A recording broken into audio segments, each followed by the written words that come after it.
All right, recording has now begun. Now I will share my screen and we will start. Okay, everybody, thank you for joining this week's Brown Bag Lunch presentation. It is noon, it is March 3rd. Thank you for joining us. And we will start with a land acknowledgement. We acknowledge that Cal Poly Humboldt is located on the unceded lands of the Wiyot people. Arcata is known as Gudini, meaning over in the woods or among the redwoods. We honor them and all neighboring tribes by our ongoing commitment to developing trusting, reciprocal, and long-lasting partnerships. And welcome to OLLI. We believe learning should never end. OLLI creates opportunities for academic engagement, civic involvement, personal growth, and fun. By offering a myriad of classes and experiences for a vibrant community of learners aged 50 and better, OLLI delivers learning for a lifetime. And so a little description about what the program is. It is a membership-based program, and the membership goes from July 1st through June 30th, and it must be renewed every year for students to remain active. Primary membership for people 50 and better is $35 annually, but anybody over 18 can join. And then if you are not an OLLI member, you're more than welcome to sign up for classes, but non-members pay an additional $25 registration fee, and OLLI members get priority registration. But there are some great benefits to being an OLLI member. You get lower class fees and priority registration. You get a Cal Poly Humboldt email account, which gives you access to the full professional version of Zoom. You get a discount on the Jack Pass. You get eligibility for course scholarships. Uh, all sorts of local business here in Humboldt County offer student discounts. If you get a ID card, it'll work the same way as a Cal Poly Humboldt ID card, and it's issued free with your OLLI membership. You can participate in OLLI special interest groups. You get library access, and you get gym and recreation center access with a small fee. Another thing that we do here at OLLI every Friday is Let's Connect, OLLI Online Conversations with Tracy Barnes-Priestley.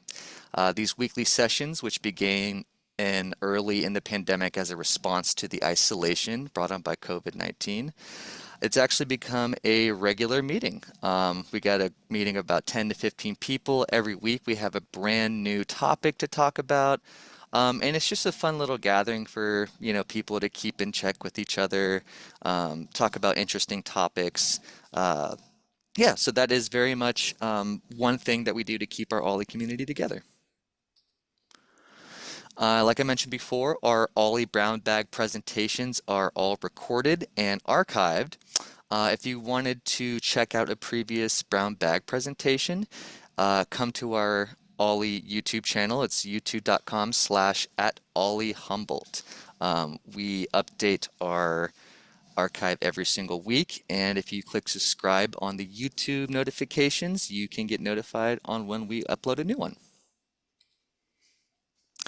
And if anybody has any questions or concerns or just has, you're curious about what's up with OLLI, what we have going on, what's coming up in the future, give us a call at 707-826-5880, or you can email at us at olli@humboldt.edu. Now, without further ado, I'm going to turn it over to Jane, who will introduce our speakers for today. Jane, go ahead. Thank you. Pardon my voice. You're getting half a voice. Don't know where the other half took a hike. But I want to also say that one of the benefits of being a member is that you will get an invitation reminder the week before the brown bag lunch and the morning of. So that you don't miss one you might be interested in. And you also get a weekly newsletter talking about the upcoming courses, the upcoming brown bag lunches, etc. And they're very nice. They're an added feature this year, and they've been very, very helpful to remind you to sign up in case you hadn't yet. So I'm very happy to welcome our two speakers today, Charlie Narwold and Liana Winkler-Prinz. Charlie is a senior engineering geologist with Caltrans Geotechnical Services. He was hired by Caltrans in 2000 and has been working at Last Chance Grade since 2005. It's a long history. He's a licensed professional geologist and certified engineering geologist in the state of California. He's branch chief for the Geotechnical Services Group in Eureka and has served as chairperson of Caltrans statewide landslide and rockfall technical teams. He's been very busy. He's been the geotechnical lead for the Last Chance Grade project since 2014, has a bachelor's degree in geological sciences from the University of Maine at Orano, and has a master's degree in geology from Humboldt State University. He's passionate about his work and is excited to share information regarding the geology and geotechnical conditions at Last Chance Grade. Liana has been with Caltrans since 2017, first as an engineering and advanced planning, then as an engineering and geotechnical design, and currently as a project manager for District 1. I judge we're in District 1. Maybe that's not. You can clarify that. She joined the Last Chance Grade team in early 2024 and is excited to be part of this fascinating project and working with all the stakeholders, the public tribes, landowners, agencies, government NGOs, the internal Caltrans team. I think she's busy. It's consultants and more to ensure communication stays strong and that we all work towards our common goals. She obtained her undergraduate degree from HSU in Environmental Resources Engineering in 2014, followed by a master's degree from UC Berkeley in Geoengineering in 2015. She considers this far northwest corner of California her home and hopes to spend her career on meaningful projects that improve the transportation infrastructure in and between communities. It's all yours. Thank you very much for coming, and thank all of you for coming as well. Yeah, good afternoon. Here, I'll go ahead and share.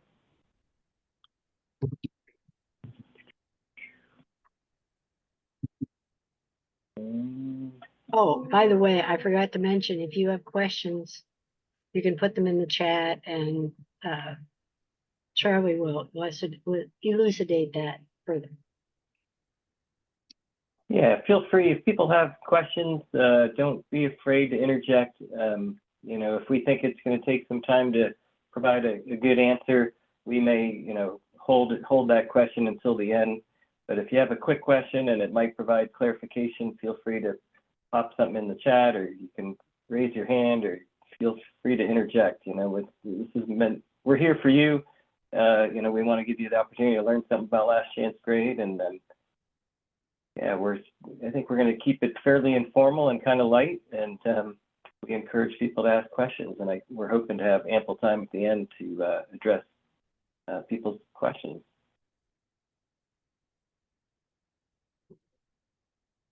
And I think Liana, let's see, does everybody see the presentation on the screen? Yes. Great. Okay, here we go. All right, thanks Charlie for sharing your screen. And yes, my name is Liana. I'm a project manager for Caltrans District 1. Thank you, Jane, for introducing us. I'll start by clarifying that District 1 is comprised of 4 counties up here in our corner of California: Del Norte, Humboldt, Mendocino, and Lake counties. So we have a pretty large district area-wise. And yes, thank you for having us here to talk about the Last Chance Grade project. Charlie's been on this project for years, and I've been on it for a little over a year now. So Charlie's very intimate with the history of the project and, of course, the geology, and he will speak to that later on in the presentation. But I'm going to start off with a more overview of the project. And yeah, Charlie, next slide, I think, has our sort of outline. Let's see here. Oh, is it not wanting to go to the next one? Slide control. Let's try this next.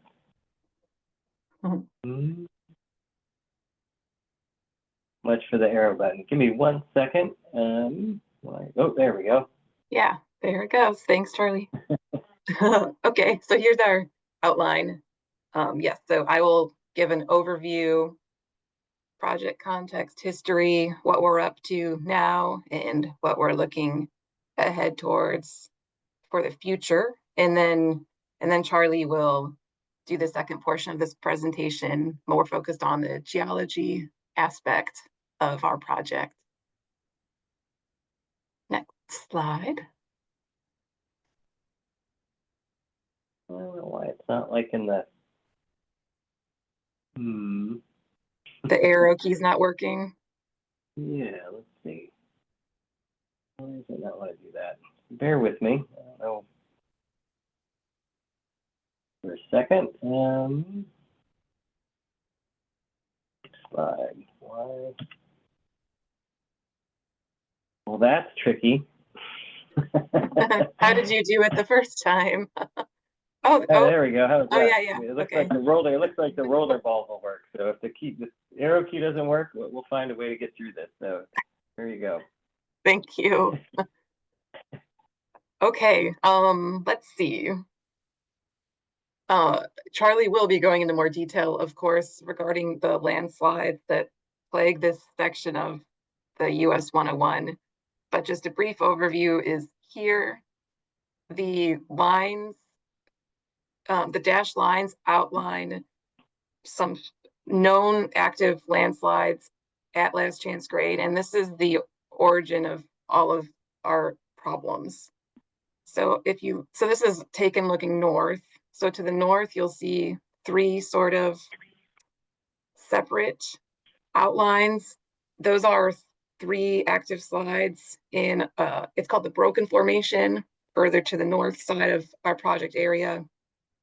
And then, again, Charlie's outlining them, thank you. And you'll see that there's the orange dashed lines that's outlining the active coastal erosion that's ongoing, and that makes matters worse with those slides. And it's pretty, you can see that it's barren land there. It's pretty striking. And then to the south is the blue outline. That's a different sort of rock formation, a melange formation, and that is an earth flow. It is a slower moving landslide. So if you've ever driven to Crescent City and you've crossed Wilson Creek Bridge down there, that beautiful section of beach, and you start to climb up the grade, you'll probably recall that the highway is, we call them the whoop-de-doos, very undulating highway. And that at that section, you're driving through the earth flow. So that's what we've been dealing with for decades along this stretch of road. And so that's the geology portion of the project area. There's so much more to this area than, I mean, the geology is one piece of a really magnificent, complex zone. And part of that is that we are in Redwood National and State Parks lands. It's a UNESCO World Heritage Site. And beyond that, this is also ancestral lands of 5 different tribes. So that's also very much at the forefront of this project. Very sensitive habitat all around. All right, thank you, Charlie. Okay, and this is a great photo of a slide that occurred, that was four years ago now in February. And maybe some folks recall this one. It did shut down the highway for a bit. I think intermittently it was shut down. This is, you can see the highway alignment down below. We call this the Valentine's Day slide. And Charlie will go into more detail on that, I'm sure. Okay, next slide, Charlie, thank you. And this shows, really what this slide is showing is there's no good detour. If there is a slide that shuts down the highway, the detour to go around, if you're traveling from Crescent City to Eureka, is roughly 7 hours.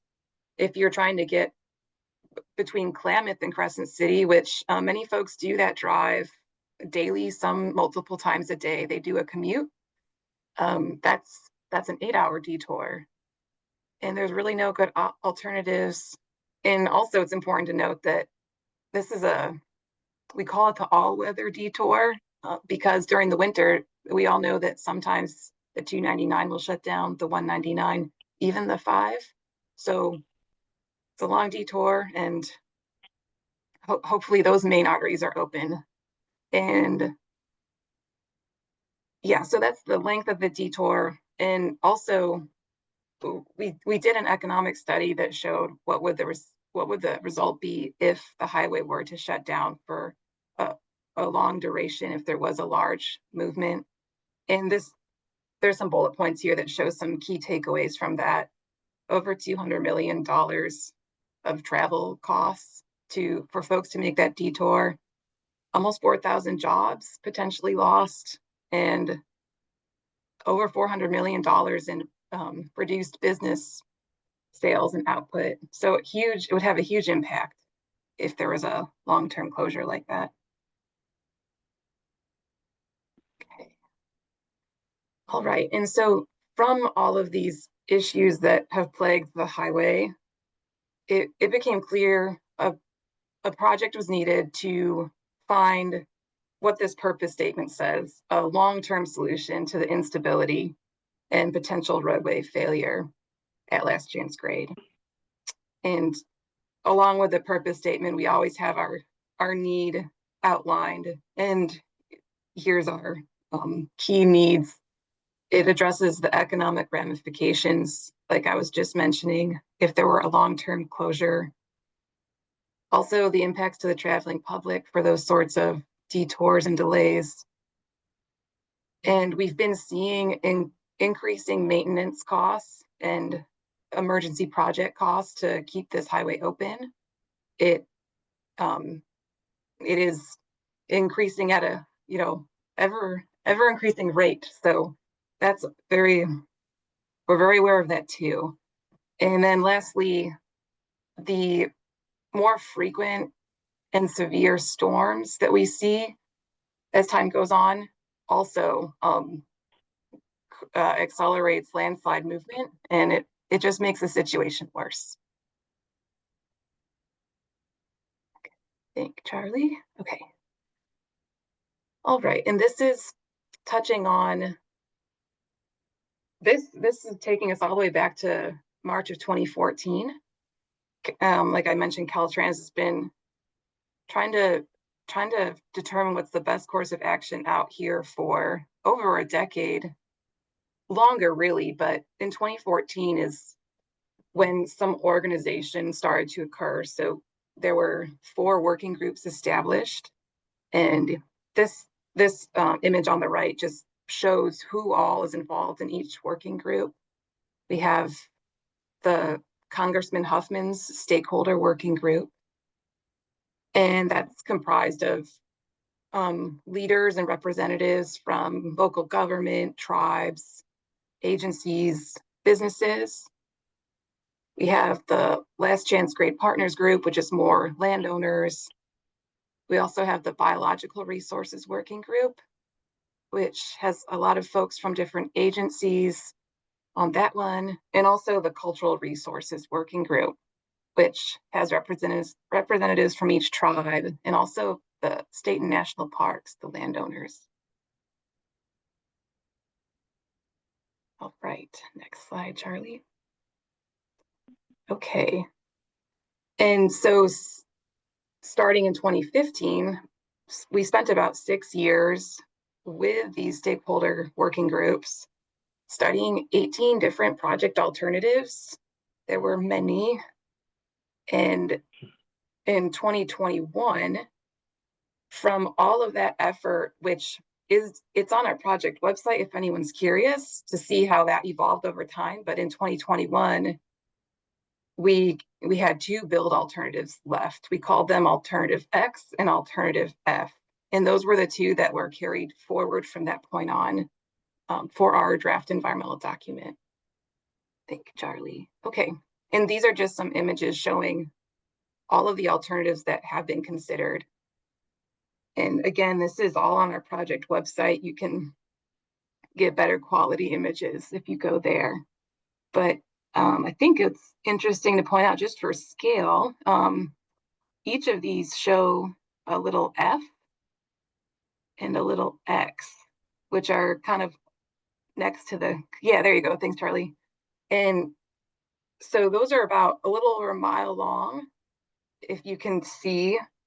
So that's just for scale. That's like a mile long section.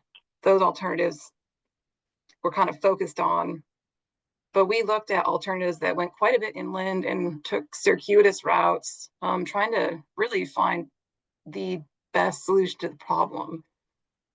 And yes, so those went very far out. And in the end, we came back to X and F.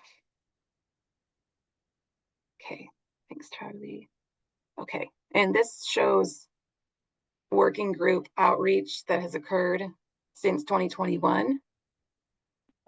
I probably won't go into too much detail. This really is just showing every year we got together, all the working groups, and then in different configurations, and the different reports that resulted from all of those meetings and the decisions made. Okay, thanks, Charlie. Next slide. And just another way to show from 2021 till now, and actually into the future, this slide shows we're currently in the environmental phase, which is kind of the green section on the left. So that began in 2021 with our two alternatives, X and F. Right now, there's the darker green star, it says now. Here we are in early 2025. We selected the preferred alternative last summer in June of 2024. And we'll talk about that quite a bit in a minute.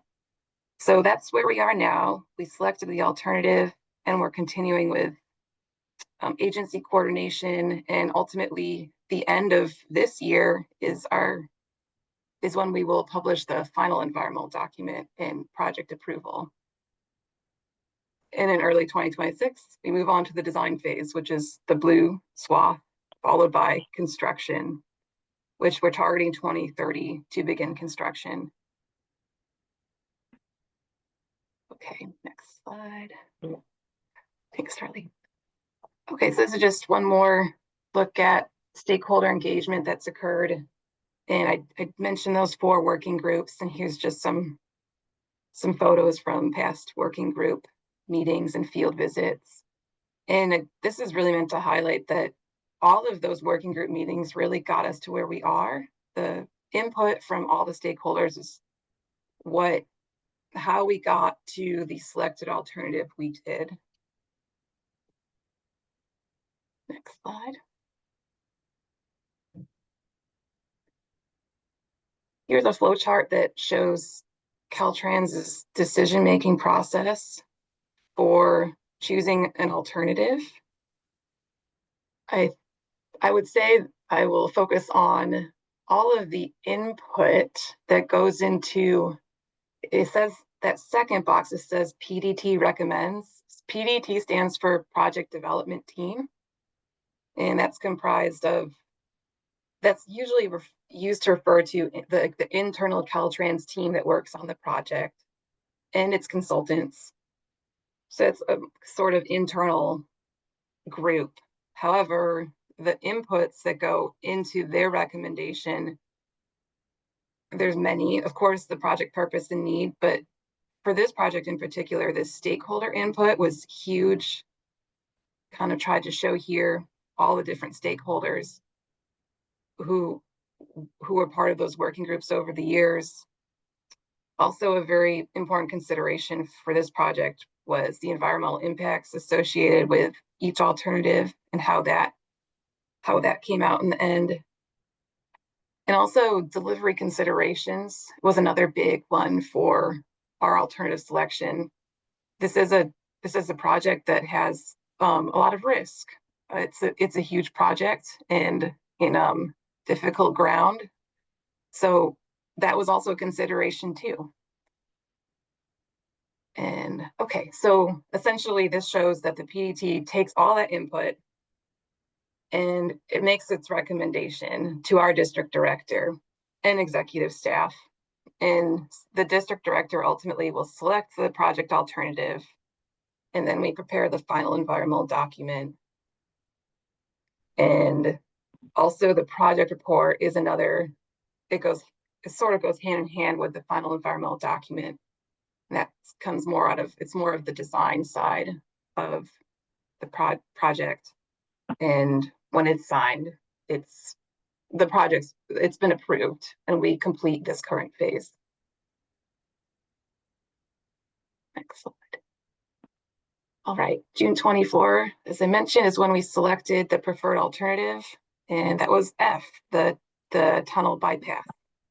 And this image shows, it's a really nice image that shows a sort of aerial view looking down of the proposed tunnel. Okay, and so Charlie's right now, he's at the south end at the Operations Maintenance Center, which would be a yard with a building, parking spaces, maintenance equipment, and that would house the folks who are there on site doing the tunnel maintenance and overseeing that everything's going smoothly. So we call that the OMC.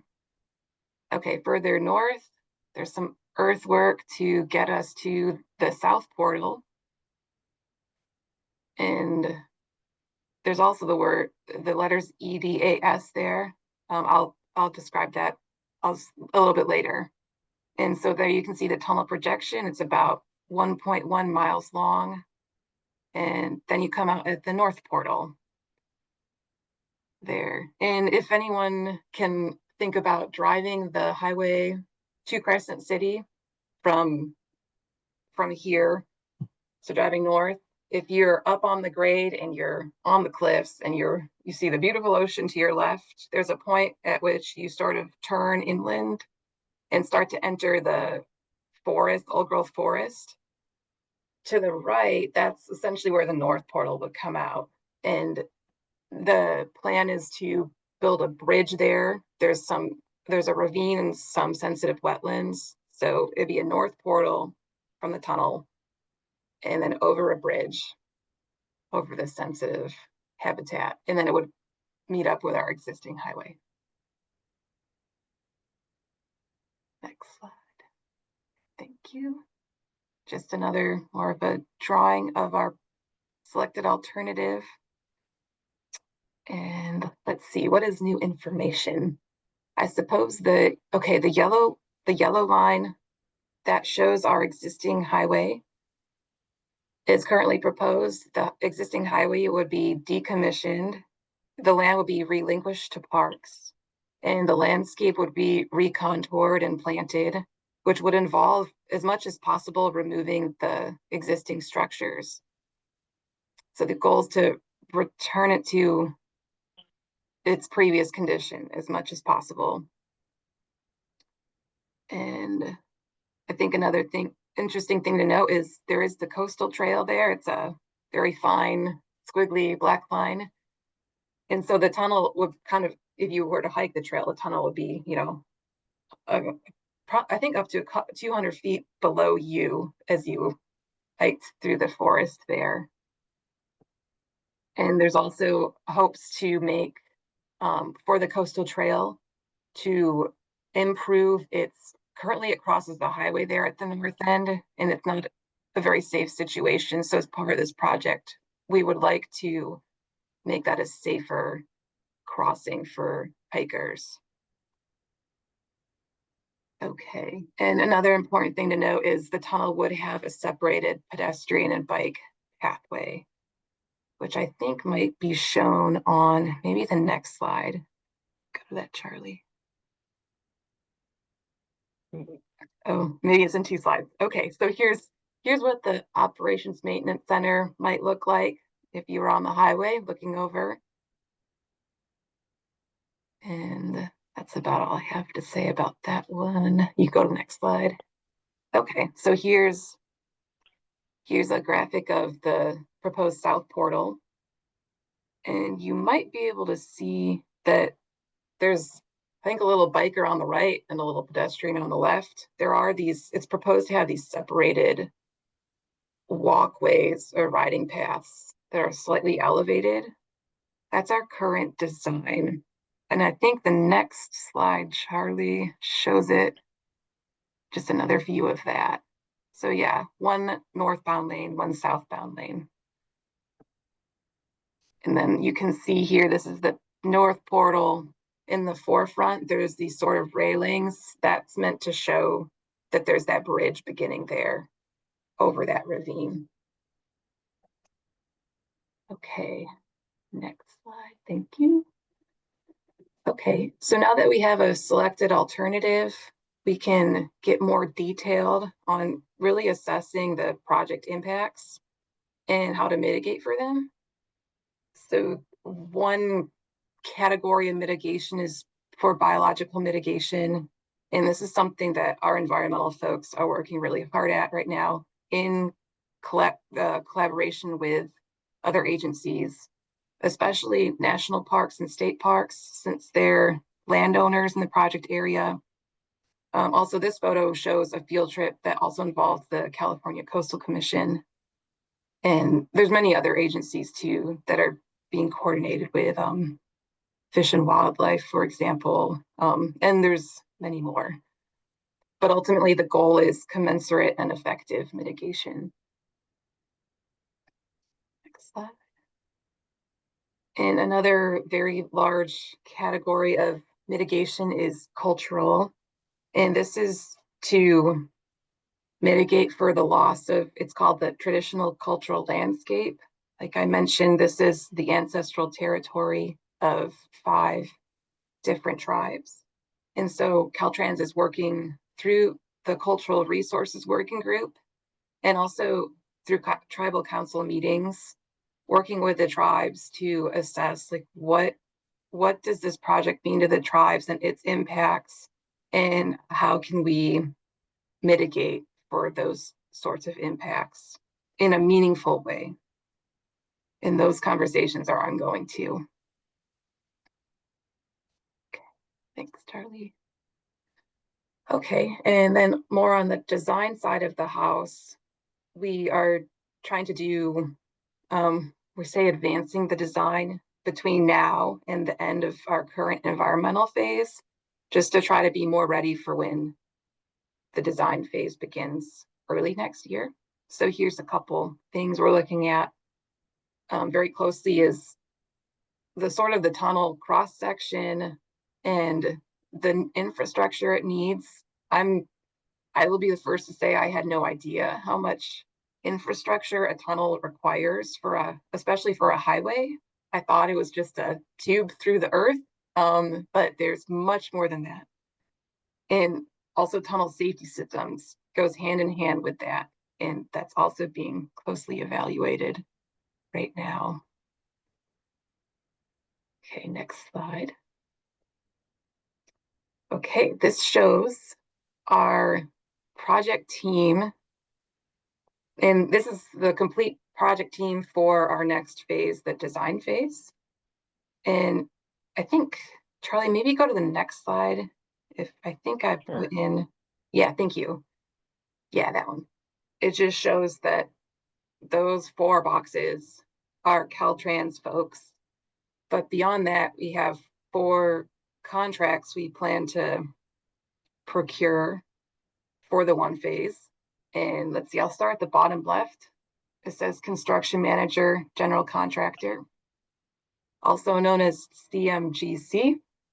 And this is an alternative delivery method we're utilizing where we bring a contractor on our team early. So they'll be there for all of design and this very end of our environmental phase 2. And they're there to help us understand constructability because tunneling is not something Caltrans does every day. So they will be there for, yes, constructability, also risk assessment, how to manage all of the project risks, and cost, helping us better refine our costs. And so with them comes, on the bottom right, it says the independent cost estimator, also known as the ICE.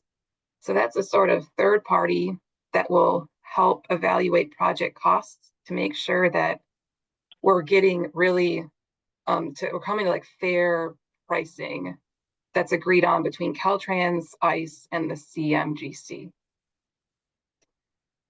Okay, and then the last two contracts would be the bottom middle shows our project specific designer. And we will be contracting out the design work for the tunnel because like I mentioned, Caltrans doesn't build and design tunnels often. So we'll be getting experts to help us with that. And then also the design oversight there on the left. That's sort of, it's also known as the owner's advisor, and they will be there with Caltrans to help oversee the design work from the project specific designer. So there's a lot of folks that will be involved. Okay. All right, so this is a photo from August of last year. The Elk Valley Rancheria was gracious enough to allow us to have an event at their rancheria. This was, we called it On-Site Industry Day, and we invited interested contractors interested in that CMGC contract. And it was very successful. We had a great turnout. There was definitely a lot of interest from the industry. And we're currently in that procurement process. And end of May, so that's just in a few months, we will have the construction manager on our team, which we're pretty excited about. So that's coming soon. Okay, thank you. All right, next steps. I think I touched on a lot of this, but for the remainder of this current environmental phase, we have about 10 months left. Further engagement with our stakeholders, the tribes, agencies, and our hope is to come to agreement on mitigation very, very soon this year. Also, like I mentioned, advancing the design work. We will have the CMGC on our team end of May, and about a month or a month and a half later, the ICE will join the team too. We are actively pursuing funding for our next phase, the design phase, and in the fall, I believe mid-December is when we're targeting to have the final environmental document finished. And then that brings us into the design phase. So early 26, we begin that. So full steam ahead on the design work, trying to take what we have and improve upon it as much as we can. Also, permitting will begin right away acquisition. And the goal is to be ready to build in 2030. And it shows here 2039 for end construction. We do hope that, especially having the construction manager on our team soon, that we'll be able to be more efficient and hopefully end construction even sooner than that. We're hoping maybe 7 to 9 years of construction. I'm hoping for 7. Okay. All right. And yeah, we could. Let's see. Charlie, what do you think? Do you want to do your portion, Charlie? And then do the questions and answers Sure. at the end? Yeah, we just got one question in the chat, which maybe we can address at the end, and I'll go ahead and take it from here. But Great. let's see. We have more comments than that, I think. Got Oh, it. yeah. Maybe I didn't. I see 7. Oh, yeah. Got it. There we go. I just need to scroll down. Well, I will, yeah, we will be sure to leave plenty of time to address those. And let's see. Make sure I'm sharing the right, and bear with me for a second. I'm going to stop sharing for a moment and make sure I've got my slides all queued up. We have it all in one PowerPoint there, but I'm not seeing it. But give me one sec. Bear with me. And maybe Charlie, while you're Yeah. getting those organized, I could try to start answering some of these. Let's see, I see a So that'd be question. great. Okay, were ferry services considered? My understanding is yes, they were. Now I will admit that was long before I was on the team. I've only been on the team a little over a year, but yes, that was considered. I think there were some. I think one issue is the ocean we have with the coastline we do, having safe ports for a ferry service like that. Of course, Crescent City has its harbor, but like you'd have to go quite a distance south to get to a safe harbor.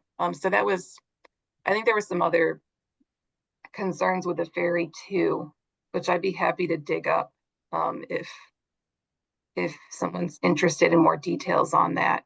That would be something more in the past. Okay, looks All like, right, there we go. yeah, you go, Charlie, and we'll do yeah, go for it, Charlie. Yeah, just to add to that, I think the infrastructure that's required for ferry terminals would be considerable, and given the shallow water depth and the rocky coastline, coupled with the large winter swells, you know, when you consider like some of the ferry system that's in San Francisco Bay, it's not open ocean, and you know, when we get 30-foot swells or seas in the winter, the idea of having reliable ferry service just didn't seem practical. Those are just some of the highlights that I recall from when it was considered, but ruled out basically due to the infrastructure that it would require, the impacts, the delays to the motoring public, as well as the just the inherent risk associated with you know, being in the open ocean. Okay, so I think everybody should see a slide that says geology and geotechnical conditions, hopefully. Yes, we do. All right, so so I just wanted to take a moment to talk a little bit, maybe just give folks a geology lesson about last chance grade, and then maybe transition a little bit into what's going on at last chance grade in terms of the geotechnical conditions, and then highlight ways in which we collect data and what's going to be needed for the tunnel design. So here we go. So I figured I'd better start with the geology map. This is pretty colors on here, but I'll just highlight with the cursor here. Hopefully you can see that this line here is the existing alignment of Highway 101. And for reference, this down here, this yellow strip, this is Wilson Creek. So these geologic units or deposits that are mapped are delineated by using different colors. So the yellow is what we refer to as like recent alluvium associated with Wilson Creek. And then as you head north, leaving Wilson Creek, you promptly jump out of this pink unit. And I will add that all these pink units here are considered landslides. They're not all active, but they're either currently active or have been active in the recent geologic past. So you can see from this picture, here's our alignment. And then this right here, this line that separates and goes inland, this is the proposed tunnel alignment. Is that what we like to say is a tough neighborhood. There's lots of landslides. You know, a lot of folks I've heard through public hearings and public meetings have often wondered why we would build a tunnel and why don't we just go inland? But as you can see from this image, there's also a lot of landslides to contend with inland, and the longer you make the alignment, the greater the cost. And so based on numerous considerations, it was determined that the tunnel would in fact, although it carries a large price tag, would probably be the most cost effective. And I just wanted to highlight, so underneath these landslides are these other geologic units. So the light green here, and I'm going to go to the next slide. I think it shows a little better. Yeah, so bear with me. But so pink unit here on the left, these are these active landslides or recently active landslides. And then we have two other colors. We have a green, which is referred to as the broken formation. This is a sandstone unit. Sometimes the sandstone tends to be very hard and can form very steep cliffs. Then we have this purple unit here, which is called the melange. And melange is a term that's used for, means mixture. And typically the melange is, it's really a sheared clay material with various blocks of other lithologies in it. But you can think of the green, this lighter green as, or I should say darker green is sandstone. This kind of lavender color is this melange unit or these clay units. And then we also have another unit, and that's these pink landslides. But so why is that important? So when you look at this lovely oblique aerial photo, you see everything's vegetated, and yes, there's some denuded slopes below the highway, but you might think, well, what is the challenge at Last Chance Grade? Like, how come Caltrans, has been maintaining this highway for over a century and hasn't been able to figure this out? Well, so this is kind of roughly the same view, but this should give you an appreciation for why it's such a challenge. There is no, we've often said in the past, there is no great solution to Last Chance Grade because it's just a very complex area geologically speaking. And so Liana highlighted some of this earlier in this talk, but this area that's delineated by the orange is what we call the earth flow.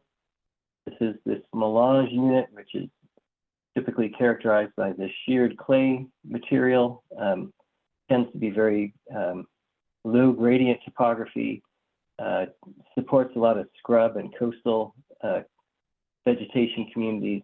And this stretch of highway, Liana said we call it the whoop-de-doos or the roller coaster. You drive over the bridge at Wilson Creek and you kind of go up this long grade, and it's punctuated by lots of dips and off-camber bumps, and we call it the whoop-de-doos or the roller coaster. And that's because the underlying material is this very soft sheared clay material which moves very slowly.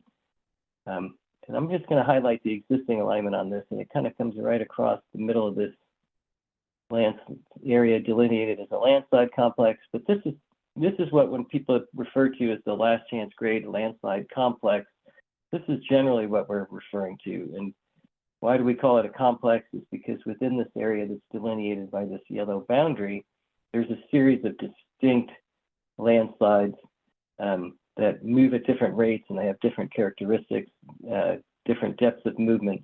But when taken together, they comprise this large area that we call the Last Chance Grade slide complex. So, people are excited at the prospect of having a tunnel.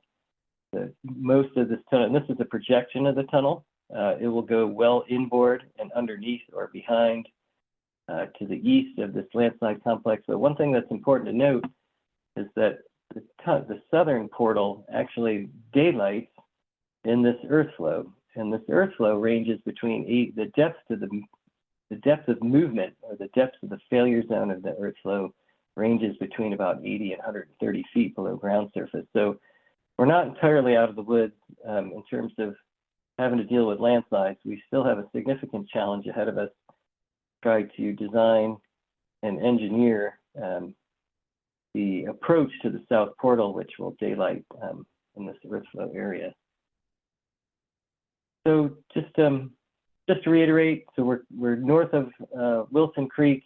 This is very characteristic and typical of the earth flow. Kind of gentle topography, no big cuts, very minor fills on the downslope side. This actually looks like a pretty good stretch, but as you all are probably acutely aware, that there tends to be a lot of undulations in the highway through here. And I just thought this would be, so the next time you drive to Crescent City, when you go over Wilson Creek, well, now you can, look out your window and think, oh, I must be in the earth flow because I'm in the whoop-de-doos. And then as you go a little further north, suddenly when you transition into what we call the broken formation, this geologic unit that's predominantly sandstone, much different morphology or geomorphology in this area. So we have deep, sometimes, very steeply dipping bedrock slopes exposed on the upslope side and very precipitous slopes below.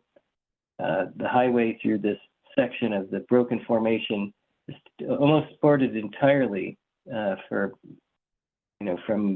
just north of Wilson Creek into where it enters the park on the downslope side by these large soldier pile ground anchor walls. And so this is very characteristic of the broken formation. And why is this important and why do I highlight this? It's because they're very different geologically, and in terms of geotechnical engineering, they have very different properties and they require very different approaches to mitigating them. So a deep-seated landslide and earth flow is a much different beast and than it is a deep-seated landslide in a different geologic unit like the broken formation. So this just adds to the complexity of the last chance grade project, is because we have some very different and distinct geologic units that behave in different manners and they have different characteristics. One size doesn't fit all at last chance grade. So if I were to take a slice through the earth and then turn it on in so we could look at this. So this would be as if we were standing maybe in the earth flow looking north at the last chance grade slide complex. Down here is the ocean at elevation 0. So the vertical axis is elevation and the horizontal axis is distance. But imagine that the ocean is down here at the toe of the slope, and this is the ridge above the highway. And for scale, to give you an appreciation, this little bench, this tiny little bench, is our highway. So some people want to know, well, how deep is the landslide, or how big is it? So the failure surface of the global, what we call the deep-seated or global landslide, is approximated and shown here as this sloping line. So literally, the headscarp of the landslide starts at the ridge, it daylights in the ocean, and then here, way off here on the right, at this particular station, is the tunnel. So this hopefully should give people an appreciation for just how big this landslide is. And we've measured in instrumentation the depth of the landslide failure surface below the highway. In some cases, is as much as 240 feet. So if that wasn't so, you might think, well, does that really affect our highway? So this isn't the only landslide that's impacting the highway, is that within the body of this much larger landslide are what we call nested landslides. So there's a whole host of landslides that move at a faster rate and at different directions within the body of this much larger landslide. So I'm going to zoom in on this section of Highway 101. And so for relative scale, so now here's Highway 101, this little bench, and this dashed red line here is one of these nested landslides, or what we would call a shallow landslide. But some of these, quote, shallow landslides can be as deep as 80 feet below the highway. And we've tried to mitigate them and maintain the stability of the highway by supporting the roadway prism with these large retaining walls with what we call ground anchors or tiebacks. So we've been trying to knit together the roadway prism and keep the roadway stable as it rides on the back, as it gets deformed by these shallow landslides, but then it also is riding on the back of this much larger landslide heading towards the ocean. So just to further complicate things here, it's not just these shallow landslides we have to contend with, but we also have this large deep-seated landslide. So I'm not going to get into too much detail, but people might say, well, we got landslides all over Northern California, so what's the big deal? Well, the big deal is a number of years ago, a colleague of mine, her name is June James. She's been integrally involved with the engineering of just about every repair that's been done out there since probably 2008. We had a particularly bad storm damage year. I think it was in 2011 or 12. And we went from one end of the last chance grade to the other, and we realized that we started to get a sense that we knew everything was moving, but we didn't really have a good data to really get a handle on what was moving and how fast. So long story short, this graph shows movement in the vertical axis and date from 2012 to 2017 on the bottom axis. We were measuring rainfall, where we were recording rainfall data in Crescent City, and then we established monitoring points along last chance grade. And what we found is that and these colored lines represent different post miles. So the one I want to bring your attention to is this top one, this green one. And this is in an area we call the ski jump, which is kind of at the north end of last chance grade before you turn and go inland into the trees. This is where most of the construction activities have been in the last decade, is that we found that between 2012 and 2017, the highway had moved horizontally. Our monitoring point that we had established adjacent to the highway had moved 11 feet towards the ocean. So just in a approximately 5-year period, the roadway had moved 11 feet horizontally. And similarly, and so now this is kind of the same graph, but now this is settlement, change in the elevation of the roadway. And so here's a point that's similar. This purple one now is kind of up near this, what we call the ski jump. But what we determined was that the highway over the same period had dropped almost 9 feet in elevation. So that's when it became apparent that, we knew we had problems, but I think once we put these numbers to it, we realized we had a sense for the magnitude of the issue or the challenges that we faced. And so it doesn't take long to add those numbers up and realize if things are moving, 10 feet every 5 years, both horizontally and vertically, that maintaining the existing alignment wasn't going to be sustainable for the long term. So, and I mentioned earlier that, there's the deep-seated landslide that lumbers along, but then we have these shallow landslides that are superimposed on the global landslide. And what does that mean for us as the highway department trying to maintain the highway? So we get landslides that occur as the deep-seated landslide moves along. The rocks within the landslide complex, they get fractured and dilated, and they move and they lurch, and they are responding to that global landslide movement, and it translates into these nested failures. So here's an example of a failure below the highway that occurred back, I believe it was in 2019. So the failure made it almost all the way to the center line of the highway, and this resulted in a one-way, closing one lane for an extended period while we restored the highway at this location. We're losing the highway on the downslope side. This is the Valentine's Day landslide that occurred in, I believe, 2021 or 2. It's kind of hard for me to keep track. There's been so many over the years, but so not only are we losing the highway due to coastal erosion and landslides below, but we're also experiencing significant landslides that occur above the highway. And this one essentially buried the highway and took an enormous amount of effort to mitigate because of the steep terrain. It usually involves you having to utilize specialized equipment and techniques to mitigate, which can be extremely time-consuming and costly. These are what are called walking excavators or spider excavators. We're a couple hundred feet above the highway here, trying to remove some of the recently failed material. And I don't know if people can see this, but there's an actual cable that is connected to this spider excavator that runs up into a ground anchor that was installed. And, it's supposed to provide an added margin of safety, but I can tell you, as having been up there working with these guys, that I don't know if I would trust that cable. Me personally, it's pretty very specialized work, specialized equipment. So just given the nature of the terrain up there, that when we do have closures, it can be very time consuming and costly to get the highway open because it does often require specialized equipment and specialty contractors. And, this has been a common sight for the last, decade at last chance grade. So this is at the driving south near the north end of last chance grade. When you pop out along the coastline, this is what we call the ski jump.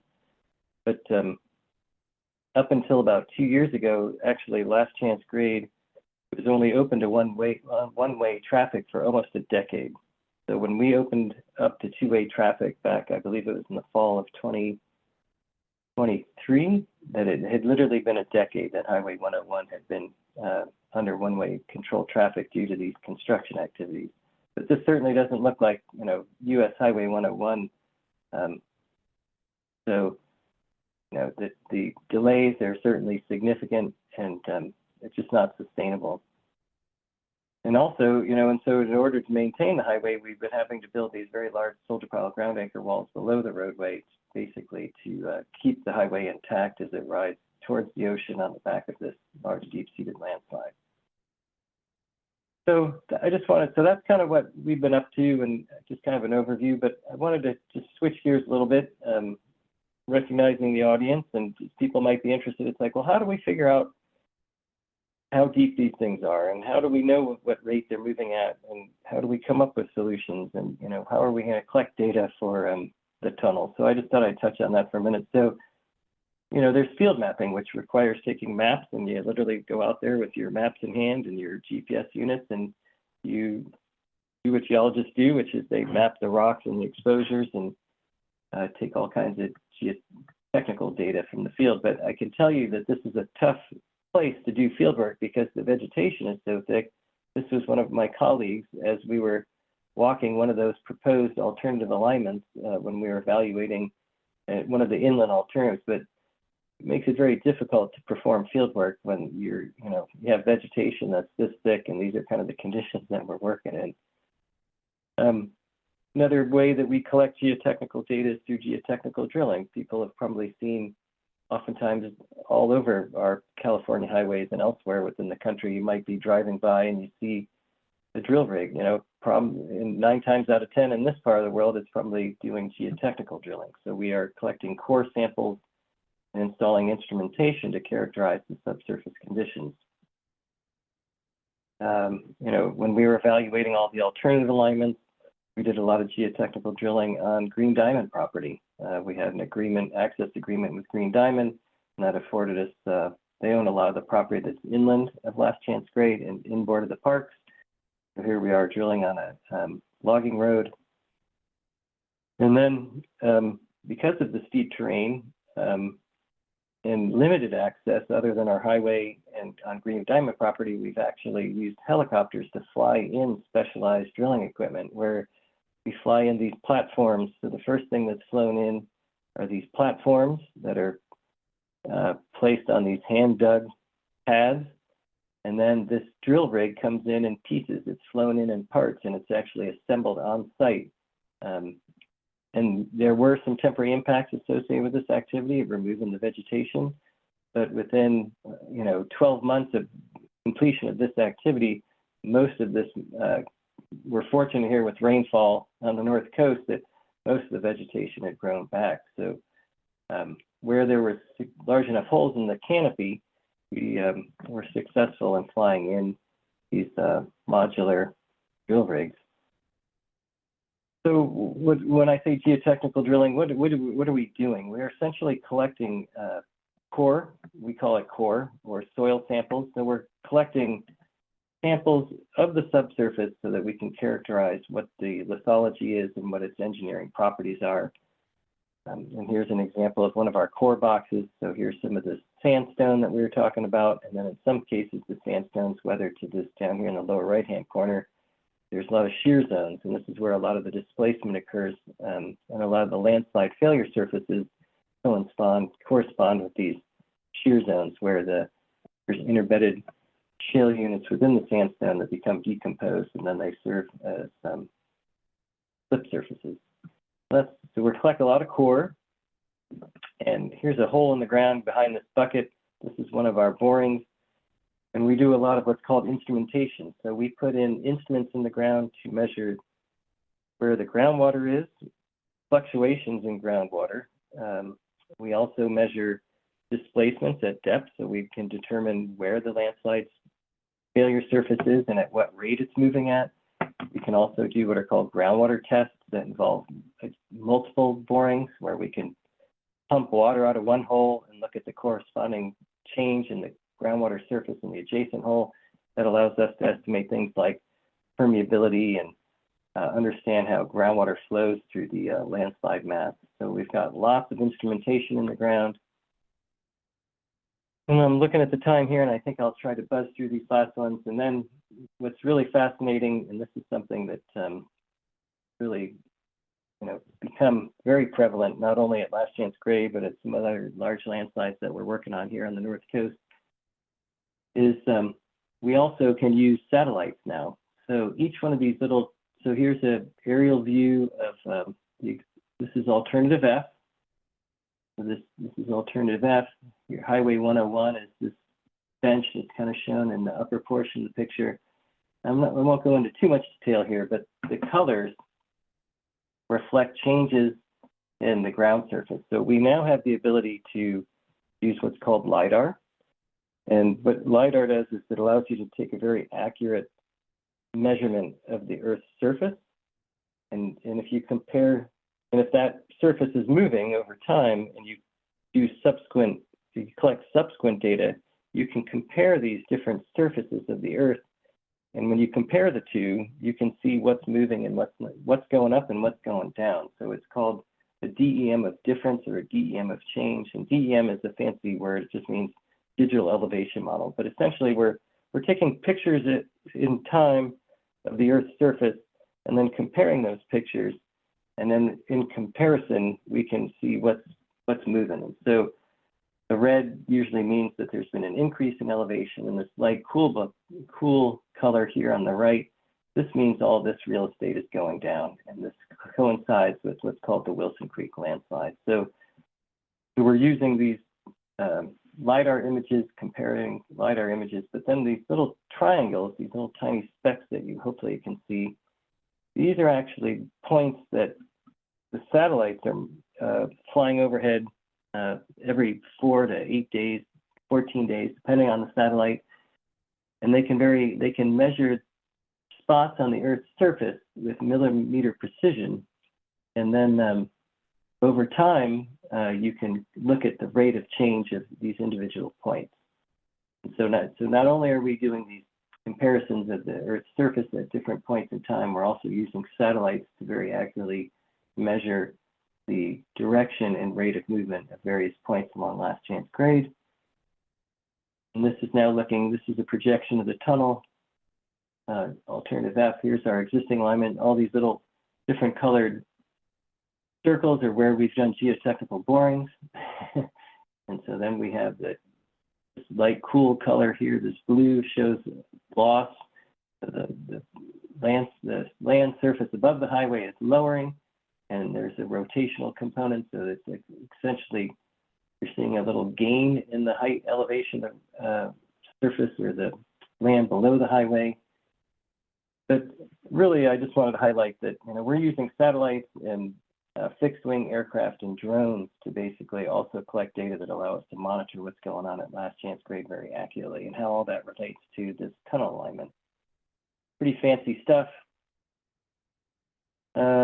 And I'll just kind of quickly just say, some of the geologic data that's important for tunnel design is you want to know the geology, rock type, the rock strength, orientations of faults or joints within the rock, different rock types. Hydrology is a big one. You want to know the depth of the groundwater. Can we expect inflow into the excavation for the tunnel? And what are the water pressures that we're going to have to deal with? And these are just some of the things that we need to know. And then we also need to know basically what's the strength of the rock mass. And there's classification systems that we can use that help us predict the behavior of the rock, both during excavation of the tunnel and long term. And lastly, the importance of geotechnical information in design is that, stability is a big one. We want to make sure that both the approach to the tunnel and the tunnel is stable. Having a good handle on the geology helps us understand the most suitable method of tunneling. I think there's tunnel boring machines and what's called a sequential excavation method. Having sufficient geotechnical data is really helpful for cost estimating and managing risk. Understanding the geotechnical conditions can help predict the challenges that we might expect to encounter in construction. And also it helps us evaluate potential environmental impacts to groundwater, which in turn could impact vegetation, and then just knowing how the effects of the tunnel construction and long-term presence is going to affect adjacent environmental resources. And I think I'll just highlight, maybe to wrap this up, is that one of the challenges for us on this project is that the lower portion of the project area is owned by national parks. It's not a challenge, it's just we need to work with our partners. And then most of the tunnel is within state park property, but almost over its entire length, it's covered by old growth redwoods where there is no holes in the canopy and there are no roads. So, it's going to be a challenge for us moving forward. Like, how do we collect the data we need when we don't have the access? So one of the things we're currently considering is actually constructing a pilot tunnel along portions of this tunnel alignment to be able to characterize the ground conditions for the actual design and construction of the final tunnel.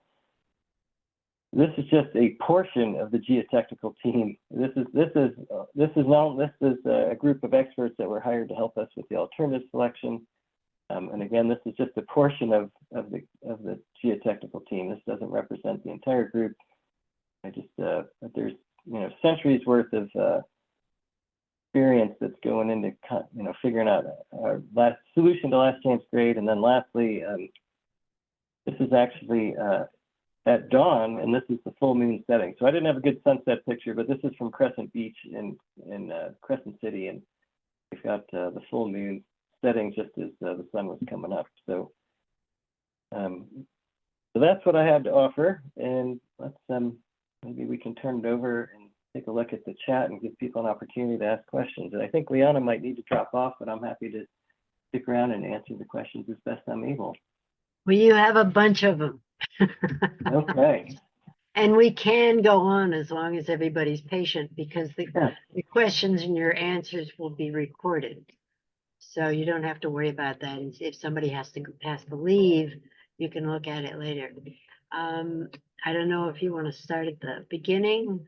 Sure, and I think we covered the one about the ferries. I'm sorry, how many old growth trees will be lost as a result of this project? And Liana, I can direct them. Yeah, go ahead if you want to take that. And it's hard because old growth means different things to different people. Yeah, exactly. And Charlie, you're right. I apologize, everyone. I do have to leave, but I can answer this question before I go. And Charlie, there is a slide in the slide deck. Bring that up. Yeah. Yep. Okay. I think that'd be. Yeah. So you're working on that. So yeah, Charlie's pulling up a graphic that shows. For this graphic is showing how many very large trees would be removed, and for the purposes of this project, very large trees is defined as trees with a diameter of at least 4 feet at, I believe it's at breast height. Height is how it's defined. And it's broken into 4 different species. So I think Charlie's getting that. I think the one that's most commonly on folks' mind is coastal redwood trees. And I'm looking at on my screen here. It's so that's 16 coastal redwood trees of very large size, 4-foot diameter and larger. Yeah, so hopefully people can see this. Thanks, Charlie. Am I sharing the slide that shows environmental impact? Yeah. Yes. Yeah, so there's the diameter breast height range in feet is might be hard to see, but this is 4 to 5, 5 to 6, 6 to 7, 7 to 8, 8 to 9. And then we have Doug fir, Sitka spruce, coastal redwood, and western hemlock. I think the question was asking specifically about redwoods. So alternative F, as it's currently proposed, there'd be 4 redwood trees that would be impacted. They're in the 4 to 5 foot range, 7 in the 5 to 6 foot range, 3 in the 6 to 7, and 2, I think that's at the north portal, that are upwards of 9 feet in diameter. So a total of 16. Yeah. Okay, the next question is, how will the Trump regime affect the project? And how much federal financing is required to make this work?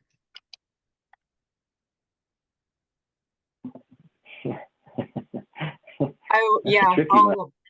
That's a terrible question, sorry. It's a good it's question. okay.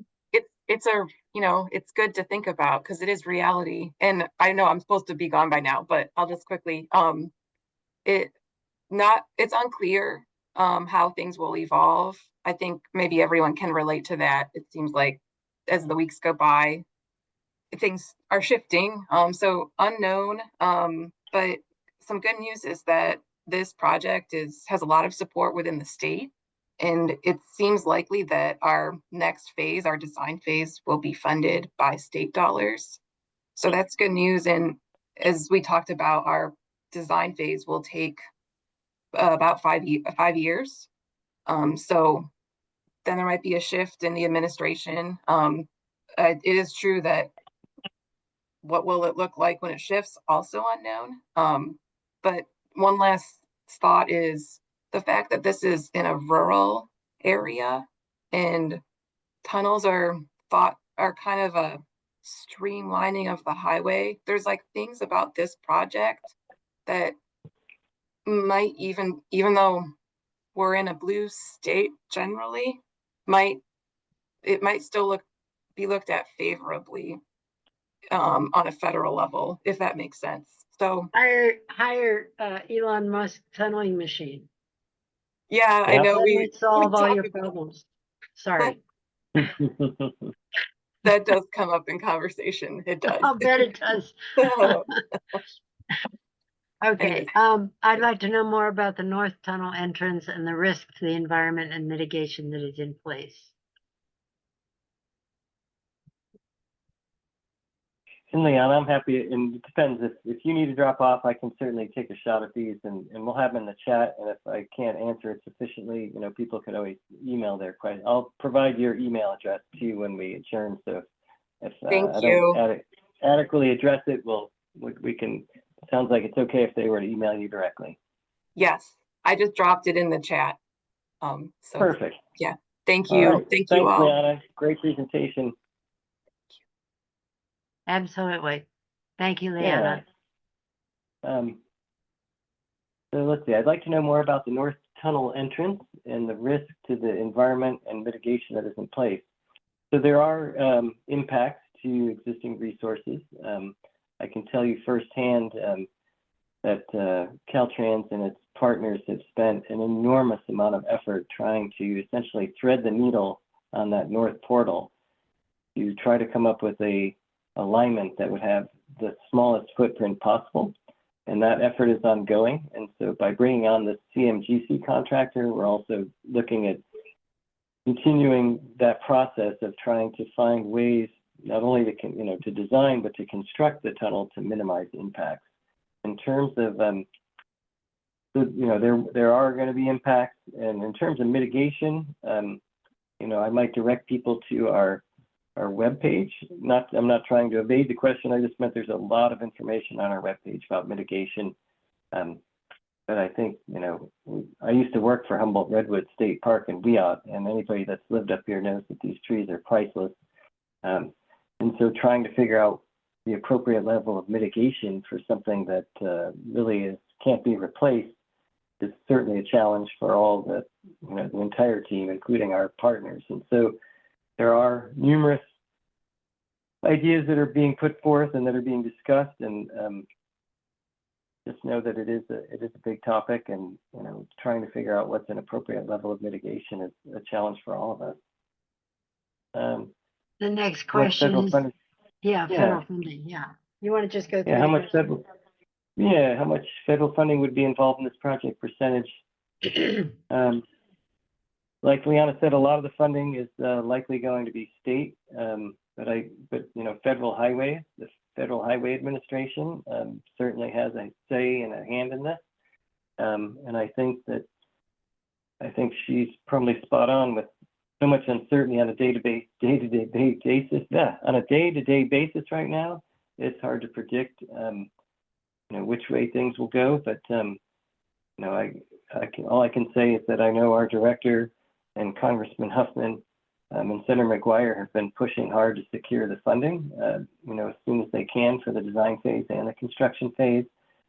And you know, but like Liana said, you know, maybe the current administration will actually, you know, be supportive of this project. So I think it's anybody's guess how the current administration and federal funding, what that's going to look like. Like certainly, there's a lot of people that have a keen interest in trying to secure that funding sooner than later. Question about project is identical to Devil's Slide Tunnel. You know, I'd say one large exception is that the approach to the south portal is in this deep-seated earth flow. And that in and of itself is going to be a monumental undertaking. But it says, is it possible to hire more people to do it faster? You can all appreciate that when you're in a tunnel, there's only, it's not a very big space. So one way that you can potentially reduce the total working time is to both start excavating from north as well as the south. There are some advantages to that and some disadvantages, but I know that our consultant team currently is looking at updating the cost and the construction schedule and trying to find ways to expedite construction. But I think one of the biggest limitations is just space.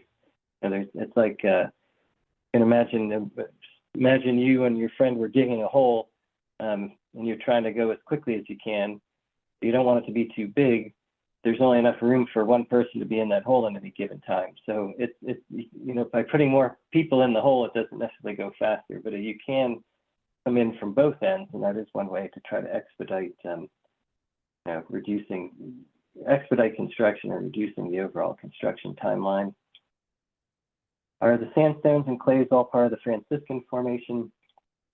And yes, all the geologic units I described today, the broken formation in the earth flow, those are both part of the Franciscan Formation. They're just different units within the Franciscan. And here's a question about earthquakes, and I know Jane had asked about that. Tunnels actually perform remarkably well in earthquakes, so the tunnels actually would be a good place to probably be. So as we're all aware, you know, we live in an area where there's the potential for some very large magnitude earthquakes. If the Cascadia subduction zone were to rupture from Cape Mendocino all the way to British Columbia, you know, it's estimated that could be a magnitude 9 earthquake. And so the tunnel and the approach structures would be designed to withstand a magnitude 9 earthquake. And typically, like I said, tunnels perform very well during earthquakes. And so I think a greater concern is that you know, there's going to be a lot of bridges and probably landslides that are triggered before you'd even get to the tunnel. So I tell people that I think, you know, you're probably going to it'd be hard to get to the tunnel because I think a lot of the bridges along 101 will be compromised, or we may have a lot of landslide activity along the Highway 101 corridor. But the tunnel itself, they do perform remarkably well during large magnitude earthquakes. So this next one, how do you keep the tunnel intact as land moves under or around it? So the tunnel for over almost its entire length will actually be outside the limits of the active landslide. So it will be to the east and inboard or beneath the actual landslide. So the only place that we're going to have, you know, a little bit of a challenge is what we call the approach. On the south end, the approach to get to the actual tunnel will be in this deep-seated earth flow. And that's something that we're currently evaluating as different mitigation strategies to stabilize that approach so that you can actually get into the tunnel. But once you're into the tunnel is in actually non-moving ground. It looks like, let's see, what's the next one? It looks like the south entrance to the tunnel is in the slumping zone. Is there some extra anchoring there? Yeah, and that's what I was just touching on. So this is what Liana mentioned is called the EDAS. This EDAS stands for Energy Deformation Absorption System. It's a fancy word, but in simple terms, so once you're in the tunnel, you're in good shape. But the challenge for us right now is we have to traverse the earth flow at the south end of the project site to get to the tunnel. So one thing the department looked at was like, well, what if we start the tunnel beneath the earth flow? So we just, basically come north of Wilson Creek Bridge and then just start the tunnel sooner so that we don't have to contend with the earth flow. But that essentially doubled the length of the tunnel. And with the price tag of 3.3 or 3.5 billion, effectively would double the length of the tunnel, double the cost, if not more, and then significantly increase the construction time. So we elected to put the approach to the south portal in the earth flow, and now we're working very closely with some very capable consultant teams to try to find I shouldn't say try, we have a concept right now that has been shown to work on other landslides, and it's essentially trying to build what we call a U section. So you can imagine there'd be walls on either side of the highway supporting the excavation to basically get to the portal.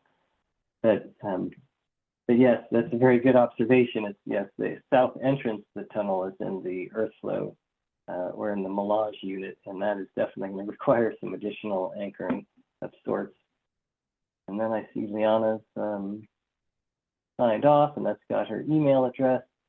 Suspension bridge, or did I miss that part of the discussion where that option was deemed infeasible? So maybe what the question is regarding is was a bridge, I presume maybe out in the ocean, like maybe from Wilson Creek to bypass the stretch of highway.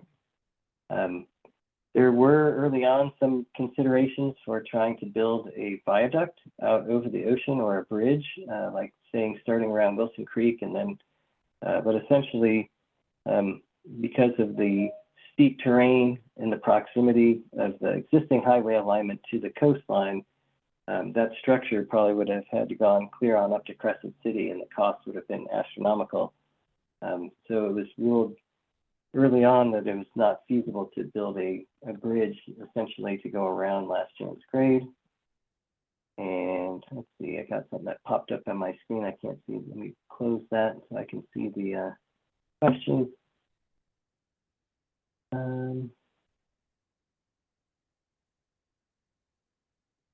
Would it be possible to hire more people to do environmental paperwork to reduce the overall cost? The question not regarding digging. Got it. So with throwing more bodies at the environmental team, I'm not sure, I don't know if we could throw more bodies at it, frankly. Caltrans has a small army of people working in-house in construction with a small army from the consultant side. And so one thing I can tell you from having been on this project since 2014 is that sometimes having more people actually, there's a tipping point where there's an optimal number where if you have too many fingers in the pie, believe it or not, it becomes less efficient because there's it's hard to keep a really large team all coordinated and moving in the same manner. And so we do have a very large environmental team working on it currently. And I think there is an optimal number because if you get too many people involved, then I think you actually have the opposite effect where it's just too large a team and it's hard to be nimble. And there's been numerous changes in pivot points for the environmental team over the course of the last several years. And so it's required a lot of enormous amount of coordination with parks and our other stakeholders. And in order to be, you want to be large to be efficient, but you also need to be nimble. So there is an optimal number. And then I think that's the last question. Charlie, I want to thank you ever so much for putting this together with Ayana and We really appreciate all the time you did this. You can refer people to this when they come up with questions. What's going on? You can just go to YouTube or go to the website at humboldt.edu/OLLI and look under events, and you'll find the archive. So yeah, and I just wanted to say, and if people are interested in more information, I think if you go onto the internet and just type in Last Chance Grade, the first thing that pops up is our homepage, and there is timelines and all the documents that have been generated. I mean, there is probably more than most people care to read, but there is an enormous amount of information available on the lastchancegrade.com website. And I just had a quick question. I saw Judy Longshore, and I'm wondering if she used to be married to John Longshore, who was my major advisor at Humboldt State University. Hey, Judy, how are you? That is great to see you. I think the answer is yes. I figured as much. Yeah, that's small. So from the introduction, so I got my master's degree in geology at Humboldt State University. I started back in 1994, and John Longshore was on my advisory committee. I think he was actually my major advisor for my master's degree. So great. It brings a tear to my eye, but it's great to see you, Judy. I'm glad, we had this opportunity today. But John would be proud. I've been working hard to keep that road open. He was proud, and he would still be proud. Yeah, I know he is. But great to see you. Well, again, I want to thank you all for coming. I want to thank you, Charlie, for I sometimes, my neighbors sometimes not sure they want to meet me because I start asking them to do things like brown peg lunch presentations.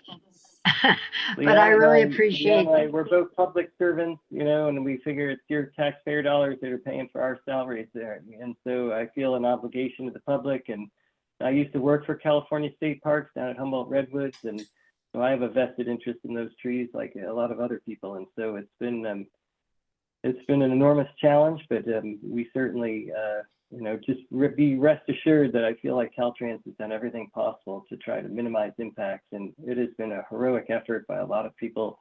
And don't let Liana, she may have only been on the project for less than a year, but she is remarkable project manager. And I think she worked for me briefly, and I knew it wouldn't be long before she was on to bigger things because she is just a powerhouse. And so we're very fortunate to have her as our new project manager to carry this project forward. And go Jacks. I'm an alumni, so it's happy to take this opportunity to share this information with you all. And by all means, don't hesitate to email her if you have additional questions. And I'm sure she'll email me if it's something that she wants my input on in terms of providing a response. So it's been a remarkable effort on a lot of people's parts, that's for sure.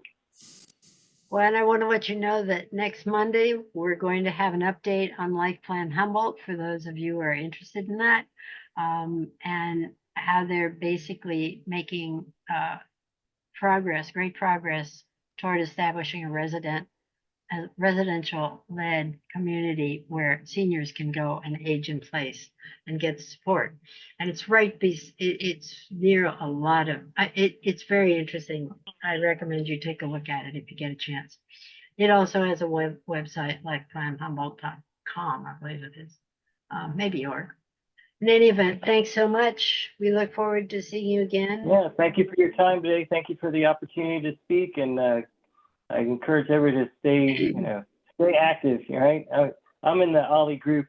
I'm well into the OLLI group now. So in terms of age, so I need to stay sharp.